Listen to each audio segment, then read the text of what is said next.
नमः श्री यतिराजाय विवेकानंद सूरये सच्चिदसुखस्वरूपाय स्वामिने तापहारिणे।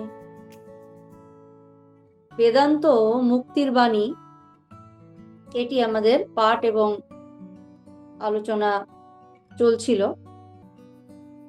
একটি কথা এই প্রসঙ্গে স্মরণ রাখিতে হইবে, আমি ব্রহ্ম এই কথা ইন্দ্রিয় সম্বন্ধে বলা যাইতে পারে না। বলছেন আমি ব্রহ্ম এই কথা ইন্দ্রিয় সম্পর্কে বলা যাইতে পারে না। ইন্দ্রিয় বিষয়ে যদি তুমি বলো আমি ব্রহ্ম, তাহা হইলে অন্যায় কর্ম করিতে কে তোমাকে বাধা দিবে? সুতরাং তোমার ঈশ্বরত্ব শুধু মায়ার জগতের ঊর্ধ্বেই প্রযুক্ত হইতে পারে। যদি আমি যথার্থই ব্রহ্ম হই, তাহা হইলে ইন্দ্রিয়ের আক্রমণের ঊর্ধ্বে আমি অবশ্যই থাকিব এবং কোনো অসৎ কর্ম করিতে পারিব না। নৈতিকতা অবশ্য মানুষের লক্ষ্য নয়, কিন্তু মুক্তি প্রাপ্তির ইহা একটি উপায়। বেদান্ত বলেন যোগও একটি পথ, যে পথে মানুষ এই ব্রহ্মত্ব উপলব্ধি করতে পারে। বেদান্ত বলেন অন্তরে যে মুক্তি আছে তাহা উপলব্ধি করিতে পারিলেই ব্রহ্মানুভূতি হয়। নৈতিকতা ও নীতিশাস্ত্র এই লক্ষ্যে পৌঁছবার বিভিন্ন পথ মাত্র। এই সবকে যথাযথ স্থানে বসাইতে হইবে। বলছেন যে একটি কথা স্মরণে রাখতে হবে। আমরা জানি বেদান্তের কতগুলো বাণী আছে এবং সেগুলোকে বলা হয়, সেই বাণীগুলোর মধ্যে বেশ কিছু বাণী আমরা জানি আর কিছু আমাদের অজানা রয়েছে। মহাবাক্য বলে যে বাণীগুলো আমরা উল্লেখ করি তার মধ্যে রয়েছে প্রথম তত্ত্বমসি, অহম ব্রহ্মাস্মি ইত্যাদি কিছু বাক্য রয়েছে। এই যে মহাবাক্য, তার মধ্যে এই চারটি মহাবাক্যের মধ্যে যে অহম ব্রহ্মাস্মি আর তত্ত্বমসি, অর্থাৎ যে সময় গুরু তার শিষ্যকে ঘোষণা করছে তত্ত্বমসি, তুমি নিজেকে জানো যে তুমি সেই যার কথা আমরা এতদিন শুনেছি যে ব্রহ্ম, যার সম্পর্কে আমরা অবগত হওয়ার চেষ্টা করে যাচ্ছি সারাটা জীবন ধরে, তুমি সেই। তোমার অন্তরের অন্তঃস্থলে যিনি বসে আছেন এবং সকলেরই অন্তরের অন্তঃস্থলে যিনি বসে আছেন, তুমি সেই। ব্রহ্ম হতে কীট পরমাণুতে যিনি রয়েছেন, তুমি সেই। মুখ্যত তুমি বলে কিছু নেই, তিনি আছেন। এটি হচ্ছে গুরু তার শিষ্যকে বলছেন যে তুমি সেই। এই বোধে উত্তীর্ণ হওয়ার জন্য, এই বোধে গুরু নিজে উত্তীর্ণ হয়েছেন যে আমিই সেই, অহম ব্রহ্মাস্মি। আমি কে? যিনি আমার অন্তরের অন্তঃস্থলে বসে আছেন, কিন্তু আমি তার উপস্থিতি বুঝতে পারছি না, তার উপস্থিতি রিয়েলাইজ করতে পারছি না। আমি সেই। তার জন্য তপস্যার দরকার, সাধনার দরকার। সেই সাধনা, নিষ্কাম কর্ম, তপস্যা ইত্যাদির মধ্যে দিয়ে তাকে রিয়েলাইজ করা যায়। সেটাই হচ্ছে রিয়েলাইজেশন। আমি সেই যিনি ব্রহ্ম হতে কীট পরমাণিত আছেন। আমি সেই যিনি আছেন, তিনি একমাত্র আছেন, আর কিছু নেই। আমি সেই যিনি ব্রহ্মাণ্ডের সমস্ত কিছু সৃষ্টি করেছেন এবং সৃষ্টির প্রতিটি কণায় লুকিয়ে আছেন, এবং আমি সেই, এবং যার দিকে আমি সারাটা জীবন যাকে লাভ করার জন্য, যাকে পাওয়ার জন্য চেষ্টা করে যাচ্ছি। ঠাকুর বলছেন ঈশ্বর লাভই মনুষ্য জীবনের একমাত্র লক্ষ্য। তাহলে ঈশ্বর কোথায়? না আমি সেই।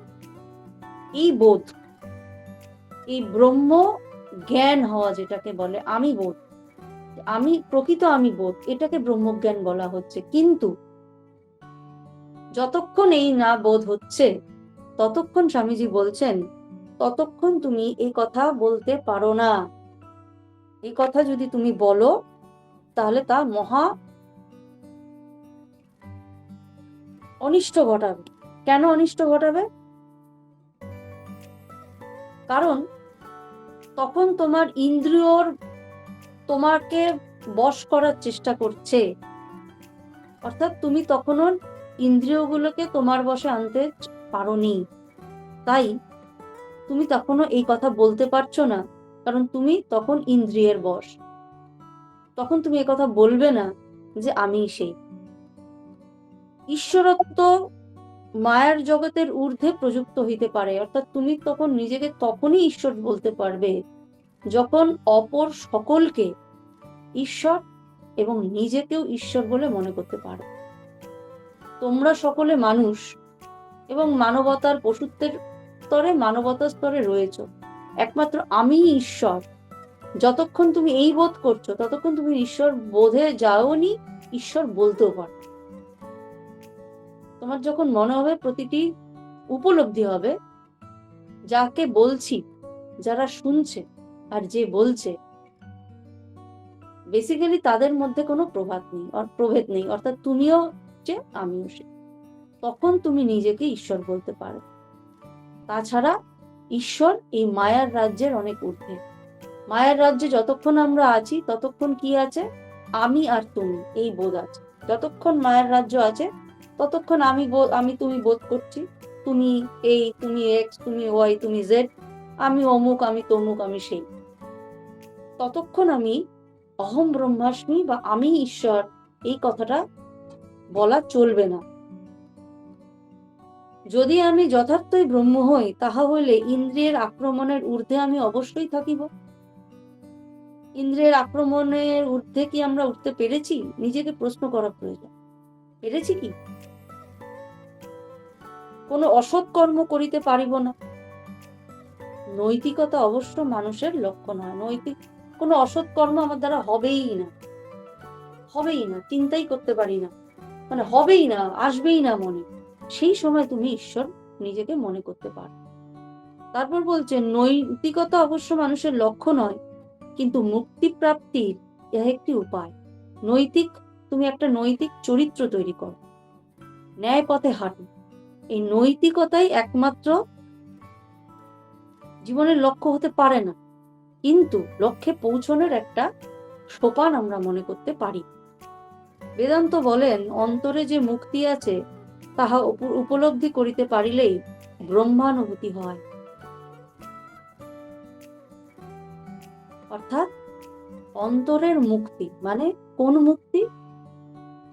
কোন মুক্ত সত্তার কথা এখানে স্বামীজি বলছেন?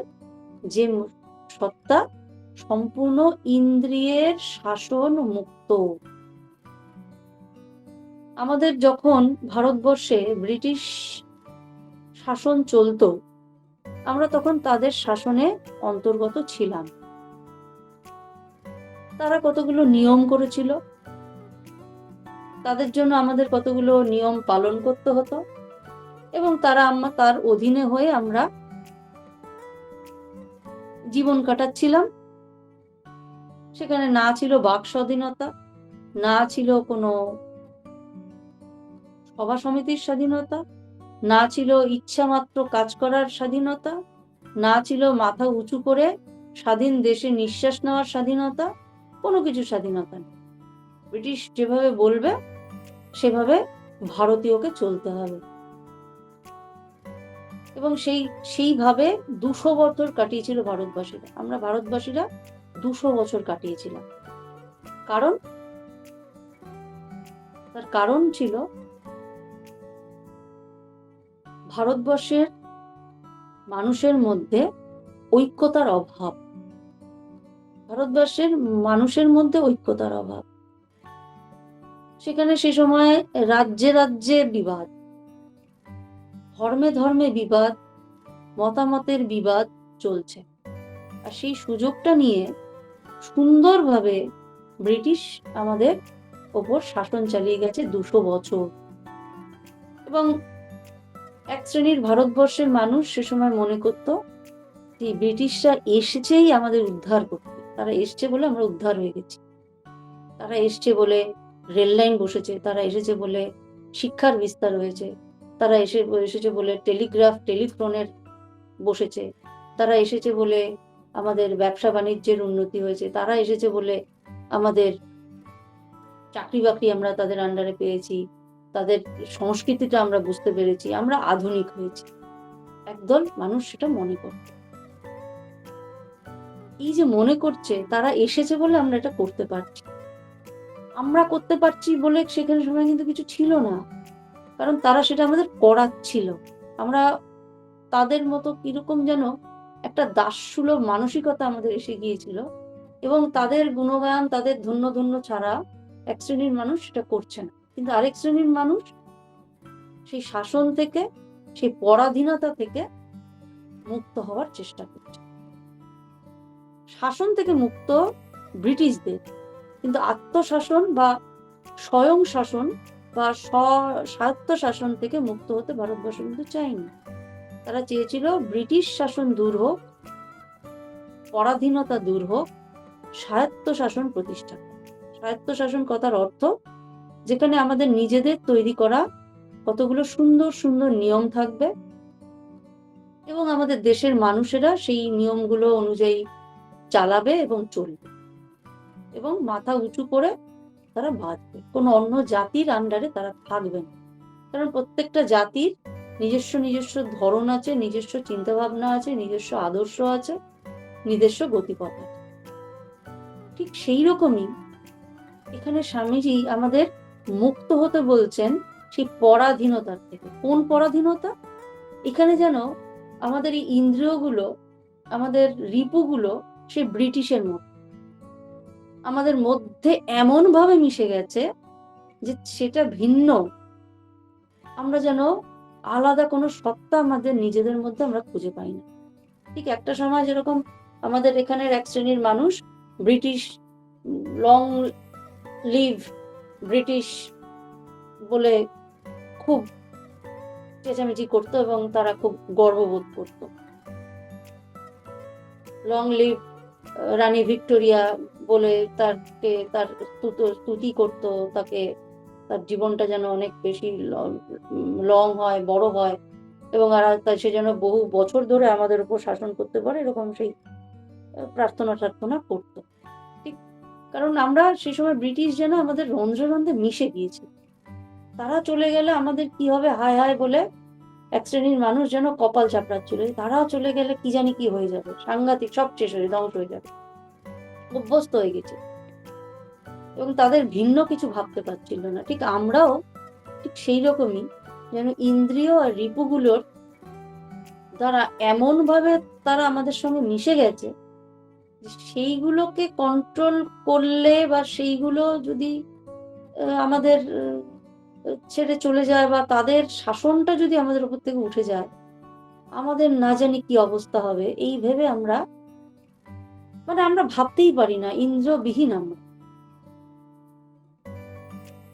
অর্থাৎ এই ইন্দ্রিয়বিহীন আমরা ভেবেই একটা ভীষণ ভাবে যেন সন্ত্রস্ত হয়ে আমরা ইন্দ্রিয়ের অধীনে হয়ে পড়ছি, যার ফলে আমাদের স্বায়ত্ত শাসন নেই, যেটা আছে সেটা ইন্দ্রিয়ের শাসন। আর এই ইন্দ্রিয় শাসন থেকে মুক্তির কথাই কিন্তু স্বামীজি এখানে বলছেন। সেই একটি কবিতা অনেকেই বোধহয় পড়েছে, সেই স্বাধীনতাহীনতায় কে বাঁচিতে চায়, সেই রকম আর কি। সেই স্বাধীনতাহীনতায় কে বাঁচিতে চায়, সেটা কোন যে কোনো স্বাধীনতার ক্ষেত্রে আমরাও যেন স্বাধীনতাহীনতা নিয়ে কিন্তু খুব বেঁচে আছি, খুব আনন্দে আছি। আমাদের ইন্দ্রিয়গুলোর চাহিদাগুলো আমরা মিটিয়ে চলেছি, আমাদের রিপুগুলোর চাহিদা আমরা মিটিয়ে চলেছি, কাম, ক্রোধ, লোভ, এইগুলোকে কি সুন্দর আমরা তাদেরকে তোষামত করে নিজেদের মধ্যে গুছিয়ে গুছিয়ে রাখছি, হ্যাঁ, পরশ্রী কাতরতা গুলোকে আমরা সুন্দরভাবে সযতনে মনের মণিকোঠায় লুকিয়ে রাখছি, প্রয়োজনে বার করছি। এটা আমরা অভ্যস্ত হয়ে গেছি। আসলে আমরা রাখছি না, ওরা আমাদের রাখছে এবং আমাদের সঙ্গে একাত্ম হয়ে রয়েছে। এখানে কিন্তু সেইগুলোর থেকে মুক্তির কথা স্বামীজি বলছেন। নৈতিকতা ও নীতিশাস্ত্র এই লক্ষ্যে পৌঁছবার বিভিন্ন পথ মাত্র। এই সবকে যথাযথ স্থানে বসাইতে হয়। বলছেন নৈতিকতা এবং এই নৈতিকতাটা হচ্ছে একটা পথ। কোথায় পৌঁছানো? আধ্যাত্মিকতায় পৌঁছানোর পথ হচ্ছে নৈতিকতা। কিন্তু নৈতিকতাটা জীবনের উদ্দেশ্য না। যেমন আমরা একটা 10তলা বাড়ির ছাদে উঠতে চাই, সিঁড়িটা একটা পথ, লিফটটাও একটা পথ। আমি আবার হেলিকপ্টার করে এসেও সেই বাড়ির ছাদে নামা যায়, সেটাও একটা পথ। আমি তার মধ্যে যে কোনো একটা পথকে আমি বেছে নিলাম, নৈতিকতাটাকে বেছে নিলাম। তবে এই ক্ষেত্রে নৈতিকতাটাকে বাঁচলে, মানে সিঁড়িটাকে বাঁচলে বেছে নিলাম, ফলে হেলিকপ্টার করে আসাটা আর লিফটটাও আমি এড়িয়ে গেলাম। কিন্তু আধ্যাত্মিকতার দিকে এগোতে গেলে নৈতিকতা বাদ দিয়ে যদি অন্য কিছু আমি অবলম্বন করে আধ্যাত্মিকতার দিকে এগোতে চাই, সেটি কিন্তু হবে। কারণ নৈতিকতা এই ক্ষেত্রে মাস্ট। অসৎকে অবলম্বন করে কখনো আধ্যাত্মিকতার পথে এগোনো চলে না। অসৎ কাজ করছি, অনৈতিক কাজ করছি, অনৈতিক কথা বলছি, অনৈতিক মতামত পোষণ করছি, কিন্তু আবার আধ্যাত্মিক হচ্ছি, এটি সম্ভব না। এখানে সবগুলো পথকে একসাথে নিয়ে চলতে হবে। নৈতিকতাও তাদের মধ্যে একজন, এইটা স্বামীজি বলছেন। অদ্বৈত দর্শনের বিরুদ্ধে যত সমালোচনা হয় তার সারমর্ম হলো এই যে অদ্বৈত বেদান্ত ইন্দ্রিয় ভোগে উৎসাহ দেয় না। আমরা আনন্দের সহিতই উহা স্বীকার করি। বেদান্তের আরম্ভ নিতান্ত দুঃখবাদে এবং শেষ হয় যথার্থ আশাবাদে। ইন্দ্রিয়জ আশাবাদ আমরা অস্বীকার করি, কিন্তু অতীন্দ্রিয় আশাবাদ আমরা জোরের সহিত ঘোষণা করি। প্রকৃত সুখ ইন্দ্রিয় ভোগে নয়, উহা ইন্দ্রিয়ের ঊর্ধ্বে এবং উহা প্রতি মানুষের ভিতরেই রহিয়াছে। বলছেন যে ইন্দ্রিয় ভোগ, ইন্দ্রিয়ের আশাবাদ আমরা বেদান্ত কখনো ইন্দ্রিয় ভোগের কথা বলে না, ইন্দ্রিয় ভোগে উৎসাহ দেয় না, সে ইন্দ্রিয় ভোগকে ত্যাগ করতে বলে। আমরা আনন্দের সহিত ইহা স্বীকার করি। বেদান্তের আরম্ভ নিতান্ত দুঃখবাদে। নিতান্ত দুঃখবাদে কেন বলছেন? কারণ শুধুমাত্র বেদান্ত ইন্দ্রিয় ভোগ ত্যাগ করতে বলছেন, ইন্দ্রিয় সুখ ত্যাগ করতে বলছেন, সমস্ত রকমের রিপুগুলোর যে ইচ্ছাগুলোকে ত্যাগ করতে বলছে। তাহলে দুঃখই হবে মানুষের, সব ত্যাগ করবো, সে কি কথা? এই তো দুঃখের সাগরে ডুব দেব। জীবনটা আনন্দ করতে এসেছি, তাহলে ইন্দ্রিয় ভোগ বাদ দেব? তো দুঃখের সাগরে ডুবে যাবো, সব বাদ দিয়ে দিচ্ছি। আমার দারুণ কিছু চর্বচস্য লেজ্জ খেতে ভালো লাগে, আমি ইন্দ্রিয় জীবটাকে খুব সুখ দিতে চাই, সেটা ত্যাগ করব। আমার দর্শন সুখ ভালো লাগে, আমার ঘ্রাণের দিক থেকে আমি সুখ খুঁজি, আমি শ্রবণ দিক থেকে সুখ খুঁজি। এই সুখগুলোকে সব যদি বাদ দিই, তাহলে জীবনটা তো দুঃখময় হয়ে যাবে। বেদান্ত তো শুধু দুঃখের কথাই তাহলে বলছে। কিন্তু স্বামীজি বলছেন বেদান্ত শুধু দুঃখের কথা বলছে না, বেদান্ত যেখানে শেষ হচ্ছে সেখানে দুঃখ শেষ হয় যথার্থ আশাবাদে। সেখান থেকেই নতুন আশার আলো জাগে। কোন আশার আলো জাগছে? তুমি যখন জাগতিক বিষয়গুলো থেকে তোমার ইন্দ্রিয়গুলোকে অন্তর্মুখী করছো এবং সেখানেই এ যে অন্তর্যামী লুকিয়ে আছেন তাকে পাওয়ার সম্ভাবনা জাগরিত হচ্ছে, আর এটাই একটা আশাবাদ। তোমার প্রেয়কে পেতে গেলে শ্রেয়র থেকে দূরে যেতে হবে, আর যদি তুমি শ্রেয়কে পেতে চাও তাহলে তো প্রেয়কে ছাড়তে হবে। তাহলে তোমার কোনটা প্রয়োজন?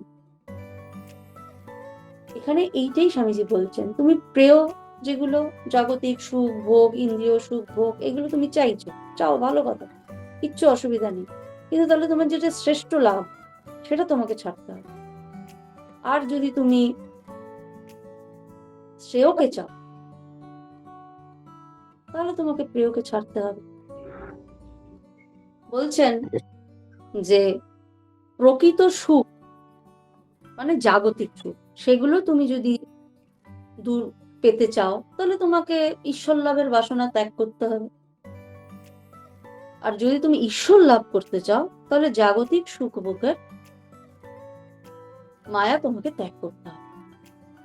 তার মানে অর্থ কি?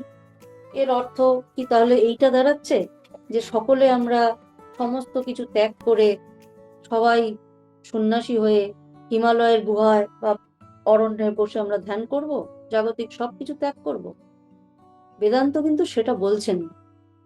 বেদান্ত যদি সেটা বলতেন তাহলে বেদান্তের মধ্যেই সুন্দর জীবনযাপনের কথা উল্লেখ থাকতো না, যেখানে সমাজ, রাষ্ট্র, মানুষ তাদের সুন্দরভাবে জীবনযাপনের পথনির্দেশ যেখানে রয়েছে সেখানে সেই কথাগুলো থাকতো না। তাহলে বেদান্ত বলতো সবকিছু ছাড়ো, সবাই ত্যাগী হয়ে পাহাড়ের গুহায় এসে সাধনা করো। তা বলছেন না, বলছেন simple living and high thinking এর কথা, যেখানে তুমি ভোগ বিলাসিতাটাকে ত্যাগ করো। জীবনে যতটুকু বেঁচে থাকার জন্য প্রয়োজন, যতটুকু তোমার জীবন ধারণের জন্য প্রয়োজন, সেইটুকু তুমি রাখো, বাকি ভোগ বিলাসিতাটা ত্যাগ করো এবং ঈশ্বরের দিকে মন নাও। যেমন মা বলছেন যে সন্তুষ্টি হচ্ছে সব থেকে বড় ধন। সন্তুষ্ট, সামান্যতে সন্তুষ্ট, সিম্পল লাইফ, সিম্পল লিভিং, কিন্তু চিন্তা ভাবনাটা থাকবে উচ্চ। মা দেখিয়ে গেছেন, তার জীবন দিয়ে দেখিয়ে গেছেন, ঠাকুর দেখিয়ে গেছেন, স্বামীজি দেখিয়ে গেছেন। মা দেখিয়েছেন সিম্পল লাইফ কাকে বলে। মা দেখিয়ে গেছেন যে সামান্যের মধ্যে কি করে সন্তুষ্ট থাকা যায়। মা বলছেন এত কিছু চলছে, অভাব অভিযোগ চলছে নানান, কিন্তু মনের মধ্যে যেন সবসময় একটা আনন্দের, একটা মহোৎসবের ঘট, যেন মঙ্গল ঘট যেন প্রতিষ্ঠিত হয়ে রয়েছে। দক্ষিণেশ্বরে ওইটুকু একটি শটকোনা ঘরের মধ্যে মা রয়েছেন। মা দীর্ঘাঙ্গী ছিলেন, সেই ঘরের মধ্যে নহবতের ঘর, সেখানে যেতে আসতে মায়ের দরজায় বহুবার মাথা ঠুকে যেত, তার উপরে মাথার উপর আবার জিওল মাছ ঝুলছে, আবার সেখানে আরো কয়েকজন মায়ের সঙ্গে মায়ের সাথী হিসেবে সেখানে ছিলেন, তারা একদিকে বিছানা করে ঘুমোচ্ছে, মা ঘুমোচ্ছেন।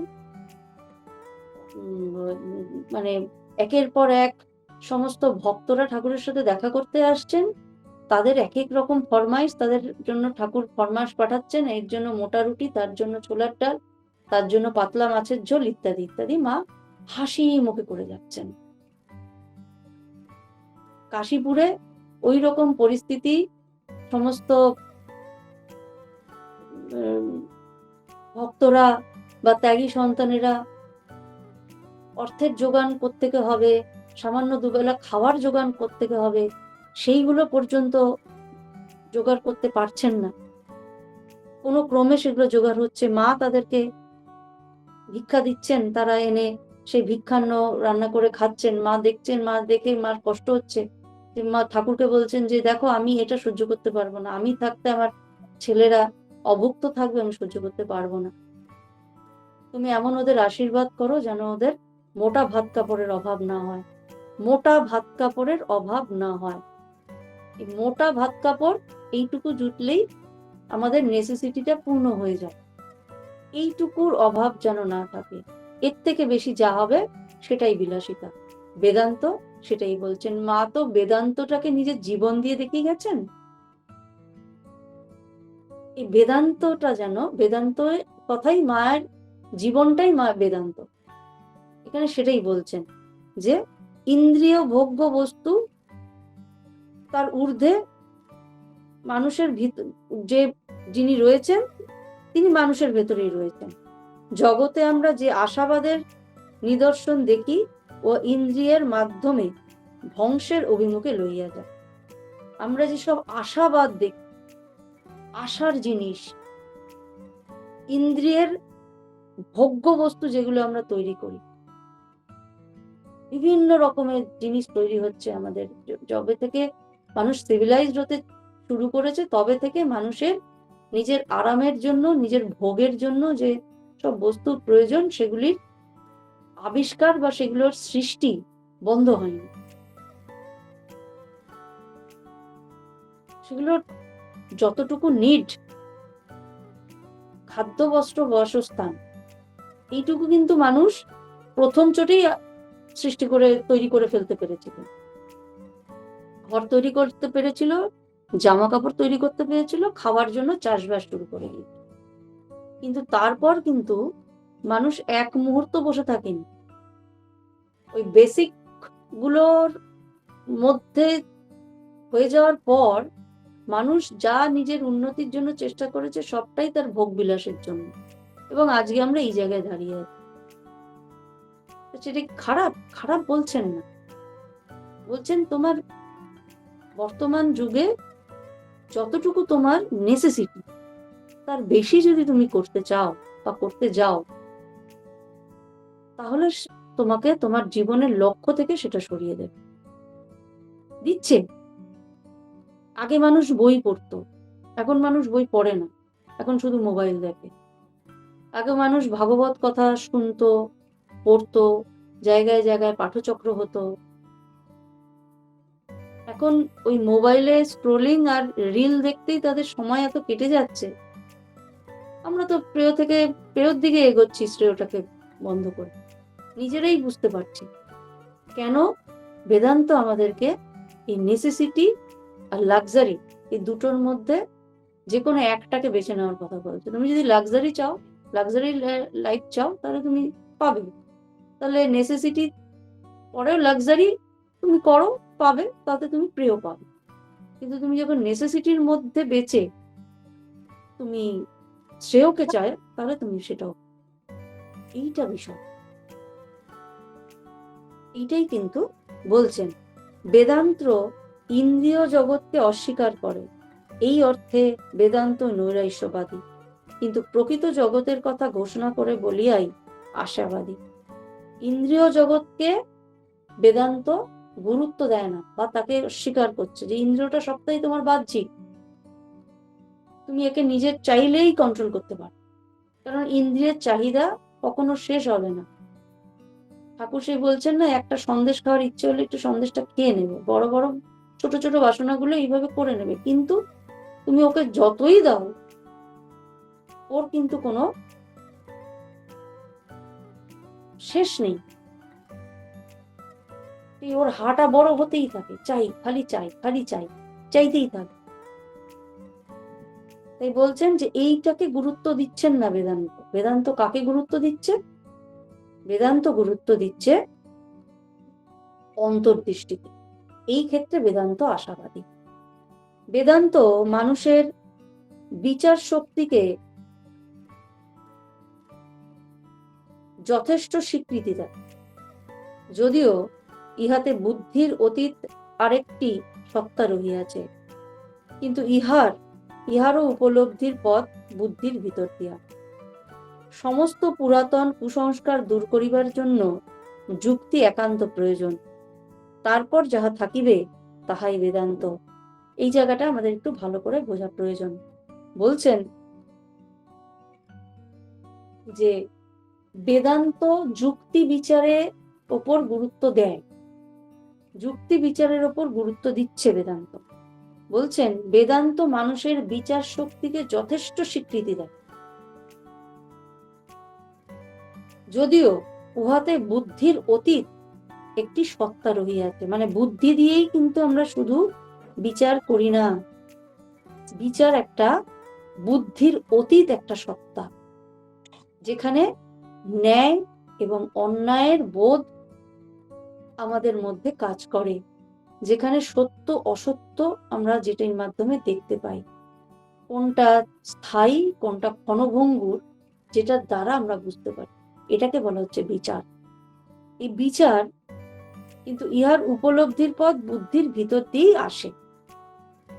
সমস্ত পুরাতন কুসংস্কার দূর করবার জন্য যুক্তি একান্ত প্রয়োজন। বলছেন যুক্তির প্রয়োজন, নাহলে পুরাতন যেসব কুসংস্কার গুলো বদ্ধমূল হয়ে আমাদের মধ্যে ঢুকে আছে, তা দূর করতে গেলে আমাদের যুক্তি তর্কের প্রয়োজন আছে।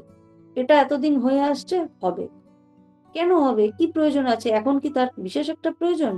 এখন বিশেষ একটা প্রয়োজন নেই, তাহলে সেটাকে ত্যাগ কর। এই যে পুরাতন কুসংস্কার গুলো যদি থেকে যায়, নতুন সংস্কার সেখানে ঢুকবে না।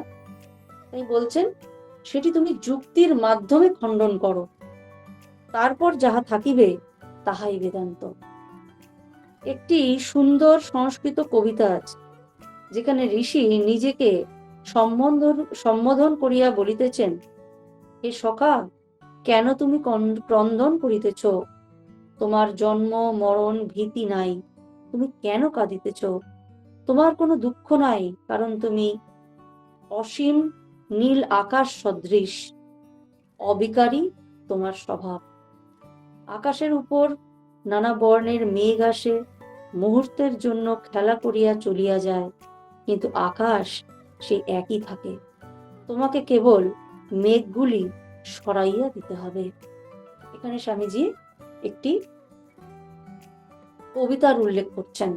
বলছেন সংস্কৃত একটি কবিতা ভারী সুন্দর, যেখানে একজন ঋষি নিজেকেই তার আত্মপরিচয় যেন দিচ্ছেন, তার ভেতরে যে অদ্বৈত সত্তা, যে অখণ্ড সত্তা রয়েছে, তার কথা যেন চিনিয়ে দিচ্ছেন নিজেকে নিজে, যে তুমি নিজেকে তুমি ক্রন্দন করছো কেন, তুমি কে সেটা তুমি বোঝো, তুমি বোঝো তুমি অনন্ত আকাশের মতো, তুমি বিরাট সমুদ্রের মতো, তুমি গতিশীল বায়ুর মতো, তুমি প্রকাশিত আলোর মতো, যা অখণ্ড অনন্ত, যাকে কেউ কখনো রুদ্ধ করতে পারে না, তুমি তা। তবে তোমার এই যে দুঃখ বেদনা ইত্যাদিগুলো তুমি মনে করছো, ইত্যাদিগুলো আসছে, এবং তুমি তাতে কখনো বিরক্ত হচ্ছ, কখনো আনন্দিত হচ্ছ, এবং নিজেকে মনে করছো আমি এখন আনন্দিত, আমি এখন বিরক্ত। এগুলো তুমি বিরক্ত বা তুমি আনন্দিত হচ্ছ না, তুমি আকাশই আছো। আকাশের মতো, আকাশের ওপর যখন কালো মেঘ আসে, আমরা দেখি কালো আকাশটা কালো হয়ে গেছে, সাদা মেঘ আসে, তখন ভাবি বাহ, আকাশটা একদম সাদা মেঘে ঢাকা, আকাশটা যেন সাদা হয়ে গেছে। আবার যখন আকাশটা একদম পরিষ্কার থাকে, তখন বলবো আকাশটা বেশ নীল হয়ে গেছে। কিন্তু আকাশ আকাশই থাকে। সমুদ্রে যখন ঝড় ওঠে, সমুদ্রের জল উত্তাল হয়ে উঠছে, তার জলটা উত্তাল হয়ে উঠছে, যখন আবার ঝড় থেমে যায়, সমুদ্র ঠান্ডা শান্ত। সূর্য যখন ডোবে, সমুদ্রের জল তখন লাল হয়ে যায়, সূর্য উদয়ের সময় লাল হয়ে যায়। আবার সূর্য যখন মধ্য গগনে, তখন সমুদ্রের জলটা কেমন আলো করে চিকচিক করে, রূপোর মতো সোনার মতো চিকচিক করে। কিন্তু জলটা সমুদ্রের জল সমুদ্রের জল হিসেবেই থাকে। বলছেন তুমি সেই, তুমি নিজেকে ভুল করছো, নিজেকে হীন ভাবছো, আবার কখনো তুমি মহৎ ভাবছো। তোমার হীন ভাবা মহৎ ভাবা সম্পূর্ণ বাহ্যিক, কারণ তুমি স্বভাবতই মহৎ, কারণ তুমি সেই ব্রহ্ম। এটা শুধু ঋষিকে বলছে না, কিন্তু এটা আমরা প্রত্যেককে বলবো। এই বেদান্তের যে সত্য, সেই সত্যের মধ্যে দিয়ে আমরা প্রত্যেককে নিজেকে বলবো, যদি আমরা তাতে বিশ্বাসী হই। স্বামীজি সেটা বলছেন। আকাশের ওপর নানান বর্ণের মেঘ আসে, আমরা সেরকম দেখি। তোমাকে কেবল মেঘগুলি ধীরে ধীরে সরাইয়া দিতে হবে। আমাদের কেবল দ্বার খুলিয়া দিতে হইবে এবং পথ পরিষ্কার করিয়া ফেলিতে হইবে। জল আপন বেগে ধাবিত হইবে এবং নিজের স্বভাবেই ক্ষেত্রটিকে আপ্লুত করিয়া ফেলিবে, কেননা জল তো পূর্বেই সেখানে ছিল। কোনো নদীতে যদি বাঁধ দেওয়া হয়, সেখান দিয়ে জলের ধারাটাকে আটকে দেওয়া হলো, হয়তো ধারাটা আটকে দিয়ে তার 6টা গেট হলো, 6টা গেটের মধ্যে 3টে গেট বন্ধ, 3টে গেট খোলা। 3টে গেট দিয়ে যে জলটা যাচ্ছে, যেখান দিয়ে প্রবাহিত হচ্ছিল সেখান দিয়ে প্রবাহিত হচ্ছে, আর বাকি 3টে গেট বন্ধ।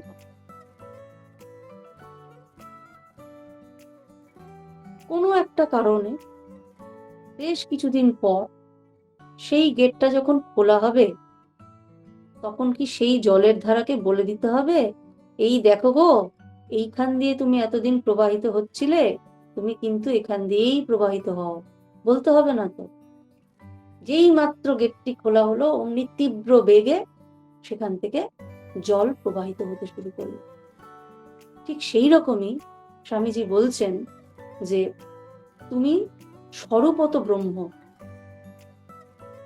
কিন্তু সেই বাঁধের গেটগুলোর মতো অজ্ঞানতার যে একটা আস্তরণ আমাদের ওপর পড়ে রয়েছে, সেই আস্তরণটা সরিয়ে দেওয়াটাই আমাদের কাজ।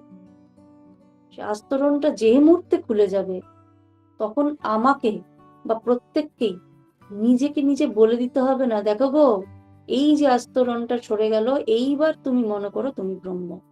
যেই মাত্র আস্তরণ সরে যাবে, ওই মাত্র বোঝা যাবে যে অহম ব্রহ্মাস্মি। তখন আর কাউকে কিছু বলে দেওয়ার প্রয়োজন হবে না। কিন্তু এই আস্তরণটা সরাতেই স্বামীজি বারবার জোর দিচ্ছেন। আস্তরণ সরবে কিসে? অজ্ঞানতার এই আস্তরণটা সরা সম্ভব জ্ঞানের আলো, বেদান্তের জ্ঞান আর ঈশ্বরের কৃপা। নাহলে এই আস্তরণ সরবে না। এই আস্তরণ নিয়েই আমরা জন্মের পর জন্ম আসব, নানান ভাবে, নানান রূপে, নানান মতবাদ গ্রহণ করব, আবার চলে যাব। কিন্তু আমি যে স্বরূপত ব্রহ্ম, এই বোধ আমাদের হবে না।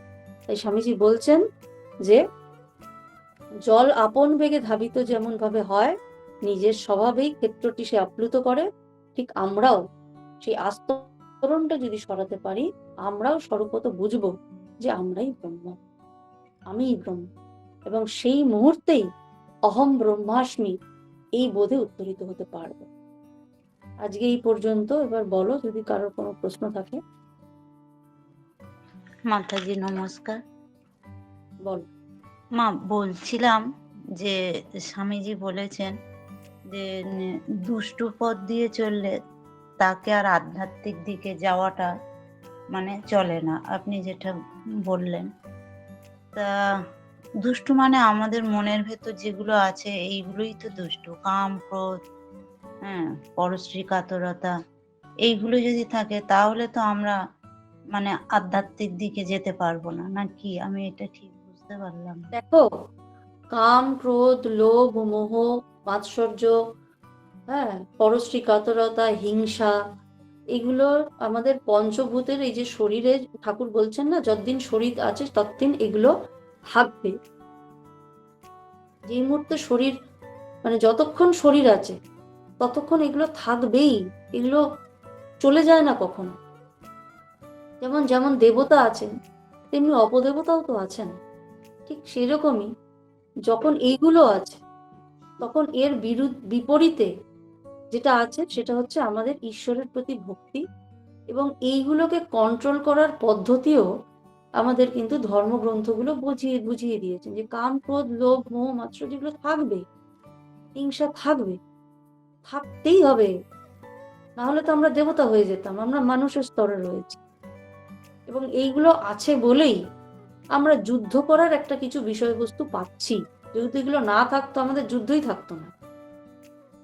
যুদ্ধ না থাকলে আমরা কিন্তু অলস হয়ে যেতাম। এই যে মনের একটা যুদ্ধ সবসময় চলছে, ভালো আর খারাপ, আমি কোন দিকে যাব, ভালো আর খারাপ আমি কোনটা নেব, সবসময় যুদ্ধ চলেছে প্রতি মুহূর্তে।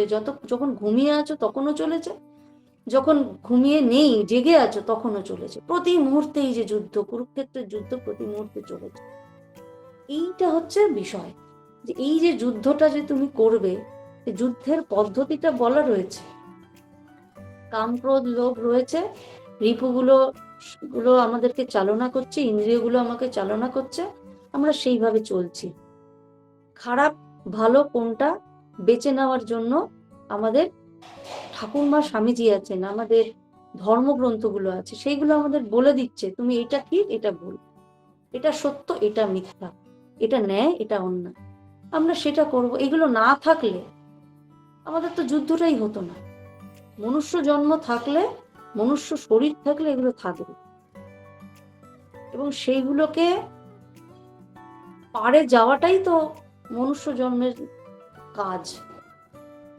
স্ট্রাগল, এখানেই স্ট্রাগল, যেখানে স্ট্রাগল আছে সেখানে উন্নতি আছে, যেখানে স্ট্রাগল নেই সেখানে উন্নতি বন্ধ। যদি এগুলো আমাদের না থাকতো, কাঠের নেই, স্বামীজি বলছেন গরু কখনো মিথ্যা কথা বলে না, কিন্তু গরু কখনো মানুষও হতে পারে। মানুষ মিথ্যা কথা বলে, চুরি করে, কিন্তু সে আবার দেবতাও হয়। এইরকম ভালো মন্দ থাকবে, এবং সেগুলোর থেকে এগিয়ে যাওয়া, সেগুলোকে পার করার এবং সেগুলোকে জয় করার পদ্ধতিও ঠাকুরমা স্বামীজি বলে দিচ্ছেন, আমাদের ধর্মগ্রন্থগুলো বলে দিচ্ছেন। আমরা সেইটা ফলো করে এগোবো। একটা দেওয়াল কখনো কাউকে ঠকায় না, একটা চেয়ার কাউকে কখনো প্রতারিত করে না, কেমন একটা আলমারি কাউকে কখনো বলে না যে তুমি আমাকে ঘুষ দাও আমি তোমাকে এই কাজটা করে দেবো, কিন্তু সেটা জড় পদার্থ, জড় পদার্থেই থাকে। স্বামীজি বলছেন যে ওই জড় তো জড়ই, মানুষই তো একমাত্র দেবতা স্তরে উন্নীত হতে পারে।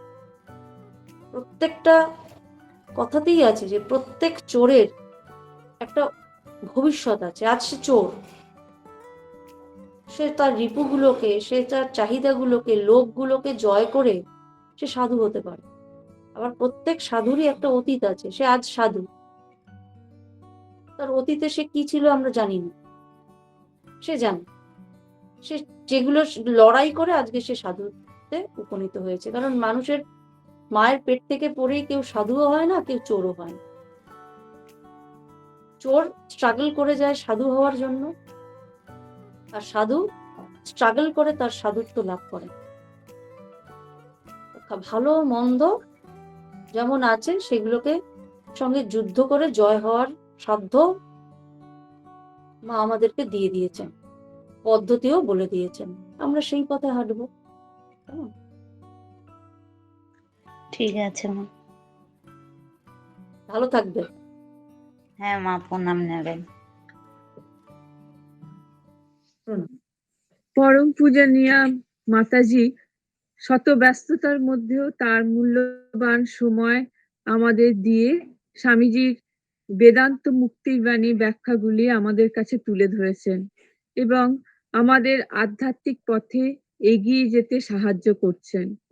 মাতাজিকে আমাদের অন্তরের অকুণ্ঠ শ্রদ্ধা ও কৃতজ্ঞতা জানাই। দিব্যত্রয়ীর কাছে মাতাজির সর্বাঙ্গীন কুশল ও মঙ্গল প্রার্থনা করি। আগামী সপ্তাহগুলিতে আবারও আমরা মাতাজিকে পাবো এই আশা রাখি, এবং সর্বশেষে মাতাজির চরণে আবারও সশ্রদ্ধ প্রণাম নিবেদন করি। এখন আমাদের আলোচনা সভা সমাপ্তির দিকে। সমাপ্তি সঙ্গীত নিবেদন করবেন মৌসুমী মজুমদার দিদিভাই। ঠাকুরমা শ্রীচরণে আভূমি লুণ্ঠিত প্রণাম জানাই। মাতাজিকে আমার শাস্ত্রপূর্ণ প্রণাম জানাই। আমি একটি গান শুরু করছি।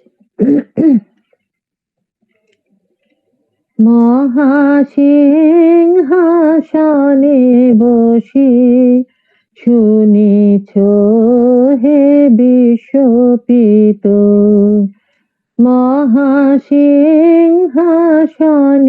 বসে শুনিছ হে বিশ্বপিত তোমারি রচিত ছন্দে মহান বিশ্বের গীত মহাসিংহাসনে বসি শুনিছ হে বিশ্বপিত মর্তের মৃত্তিকা হয়ে ক্ষুদ্র এই কণ্ঠ লয়ে মর্তের মৃত্তিকা হয়ে ক্ষুদ্র এই কণ্ঠ লয়ে আমিও তোমারি দ্বারে হয়েছি হে উপনীত মহাসিংহাসনে বসি শুনিছ হে বিশ্বপিত কিছু নাহি চাহি দেব কেবল দর্শন মাগি তোমারে শোনাব গীত এসেছি তাহারি লাগি কিছু নাহি চাহি দেব কেবল দর্শন মাগি তোমারে শোনাব গীত এসেছি তাহারি লাগি গায়ে যে থার বিশ্বসী সেই সভা মাঝে বসি গায়ে যে থার বিশ্বসী সেই সভা মাঝে বসি একান্তে গাহিতে চাহে এই ভকতের রচিত মহাসিংহাসনে বসি শুনিছ হে বিশ্বপিত তোমারি রচিত ছন্দে মহান বিশ্বের গীত মহাসিংহাসনে বসি শুনিছ হে বিশ্বপিত জয় ঠাকুর, জয় মা, জয় স্বামী। সকলকে প্রণাম। মাতাজি আমার শাস্ত্রোক্ত ভক্তিপূর্ণ প্রণাম নেবেন। ভালো থাকবেন। মাতাজির চরণে সশ্রদ্ধ প্রণাম নিবেদন করে আজকের মতো আমাদের আলোচনা সভার এখানে সমাপ্তি ঘোষণা করছি। ওম শান্তি শান্তি শান্তি। হরি ওম তৎসৎ। শ্রীরাম কৃষ্ণার্পণমস্তু। জয় ঠাকুর, জয় মা, জয় স্বামীজি মহারাজ।